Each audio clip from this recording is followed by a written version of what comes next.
Electrician അല്ലാത്തവർക്ക് പോലും വളരെ എളുപ്പത്തിൽ സീലിംഗ് ഫാനിൻ്റെ കപ്പാസിറ്റർ ചേഞ്ച് ചെയ്യാൻ സാധിക്കുന്ന ഒരു മെത്തേഡാണ് ഈ വീഡിയോയിലൂടെ കാണാൻ പോകുന്നത്.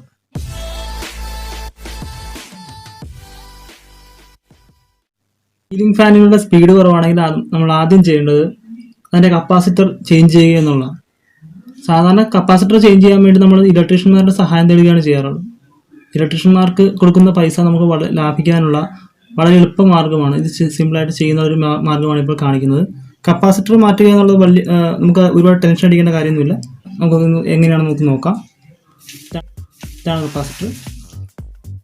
ഓക്കെ, അതിനായിട്ട് നമ്മളിപ്പോൾ എടുത്തിരിക്കുന്നത് കെൽട്രോൺ കമ്പനിയുടെ ഒരു പുതിയ കപ്പാസിറ്ററാണ് എടുത്തിരിക്കുന്നത്. ഈ കപ്പാസിറ്റർ നമ്മളിപ്പോൾ പഴയ കപ്പാസിറ്റർ മാറ്റിയിട്ട് ആ സ്ഥാനത്തേക്ക് പുതിയ കപ്പാസിറ്റർ വെക്കുകയാണ് ഇപ്പോൾ ചെയ്യുന്നത്. അതിനായിട്ട് നമ്മൾ ചെയ്യേണ്ടത്, ഇപ്പോൾ പഴയ കപ്പാസിറ്റർ നമ്മളിപ്പോൾ ഇതാണ് പഴയ കപ്പാസിറ്റർ. ഈ പഴയ കപ്പാസിറ്ററിൻ്റെ ഒരു വയർ, ഏതെങ്കിലും ഒരു വയർ ആദ്യം നമ്മളതിൻ്റെ സ്ക്രൂവിൽ നിന്ന് ലൂസ് ചെയ്തിട്ട് പുറത്തെടുക്കുന്നു. ഒരു ടെസ്റ്റർ മാത്രം നമ്മുടെ കയ്യിലുണ്ടായാൽ മതി. ഇപ്പോൾ അതിൻ്റെ വയറാണ് പഴയ കപ്പാസിറ്ററിൻ്റെ ഏതെങ്കിലും ഒരു വയർ. ഇപ്പോൾ ലൂസ് ചെയ്ത് പുറത്തെടുത്ത വയർ നമ്മൾ അതിനെ ഡിസ്കണക്റ്റ് ആക്കുന്നു.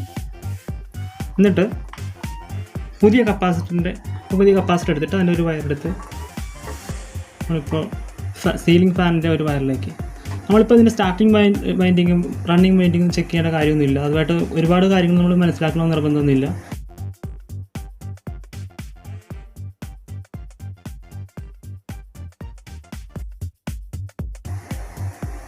ഇപ്പോൾ നമ്മൾ ലൂസ് ചെയ്ത ആ സ്ഥലത്തേക്ക്, സ്ക്രൂ ലൂസ് ചെയ്ത് വെച്ചിരുന്ന സ്ഥലത്തേക്ക് നമ്മളിപ്പോൾ ആ പോയിന്റിലേക്ക് പുതിയ കപ്പാസിറ്ററിൻ്റെ വയറും സീലിംഗ് ഫാനിൻ്റെ വയറും കൂടി ജോയിൻ ചെയ്തത് ടൈറ്റ് ചെയ്ത് കൊടുക്കുക.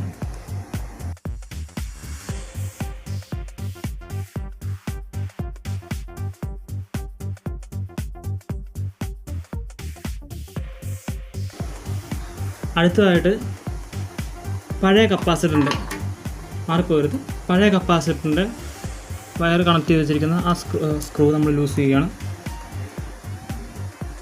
ലൂസായി, അതായത് പുറത്ത് വന്നിട്ടുണ്ട്. ഈ സ്ക്രൂ താഴത്തേക്ക് പോയിരിക്കാൻ വേണ്ടി ചെറുതായിട്ട് ജസ്റ്റ് ഒന്ന് ടൈറ്റ് ചെയ്ത് കൊടുക്കുക. ഇപ്പോൾ നമ്മളിപ്പോൾ പഴയ കപ്പാസിറ്റർ നമ്മളതിനെ ഡിസ്കണക്റ്റ് ആക്കുകയാണ്. ഇത് പഴയ കപ്പാസിറ്ററാണ്. അപ്പോൾ ഈ കപ്പാസിറ്റർ ഞാൻ മാറ്റുകയാണ്.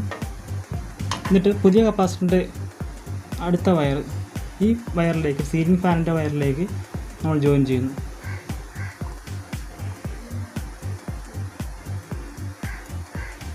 എന്നിട്ട് നമ്മൾ യൂസ് ചെയ്ത് വെച്ചിരുന്ന ആ ഭാഗത്തേക്ക്, ആ പോയിന്റിലേക്ക് നമ്മുടെ ഈ വയർ കണക്ട് ചെയ്യും. എന്നിട്ട് ടൈറ്റ് ചെയ്ത് കൊടുക്കുക.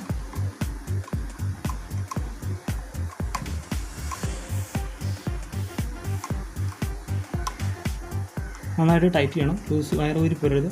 എന്നിട്ട് വയർ ടൈറ്റ് ആണോ എന്ന് ജസ്റ്റ് അറിയാൻ വേണ്ടി പതുക്കെ ഒന്ന് ലൂസ് ചെയ്ത് പുറത്തോട്ടൊന്ന് വലിച്ചു നോക്കുക. കഴിഞ്ഞു. ഇപ്പോൾ നമ്മൾ പുതിയ കപ്പാസിറ്റർ വെച്ചിരിക്കുകയാണ്. ഇനി ഇതിൻ്റെ സേഫായിട്ട് വെക്കാൻ, ഇപ്പോൾ മോട്ടറിലായിട്ട് ഈ കപ്പാസിറ്റർ കൊള്ളാതിരിക്കാൻ വേണ്ടി സേഫായിട്ട് നമ്മളിപ്പോൾ ലോക്ക് ചെയ്ത് വെച്ചിരിക്കുകയാണ്. അപ്പോൾ കഴിഞ്ഞു, നമ്മുടെ കപ്പാസിറ്റർ മാറ്റുന്ന വർക്ക് കഴിഞ്ഞു. ഇനി ഫാനിൻ്റെ സ്പീഡ് കൂടിയിട്ടുണ്ടോ എന്ന് നമുക്ക് നോക്കാം. ഇതാണ് സീലിംഗ് ഫാനിൻ്റെ സ്വിച്ച്. നമ്മളിപ്പോൾ ഫുൾ സ്പീഡിലിട്ടിരിക്കുകയാണ്.